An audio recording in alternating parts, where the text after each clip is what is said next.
Alam niyo ba na ang hirap-hirap pakawalan yung isang tao na sobrang nakasanayan mo na?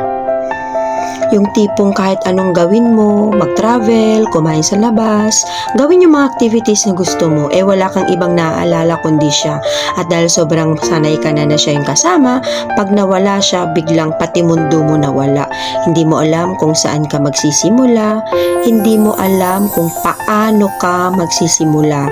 Pero I think sa lahat naman ng bagay ganun ang pinaka nakakatakot mawala at ang pinaka nakakatakot na maiwan ay yung mga bagay na tao, sitwasyon na nakasanayan mo na. Kasi alam mo yung idea na nakakatakot magsimula ulit, nakakatakot sumubok ulit. Yung tipong nakasanayan mo, ginusto mo na hindi naging komportable ka at minahal mo, tapos bigla na lang mawawala ng isang iglap.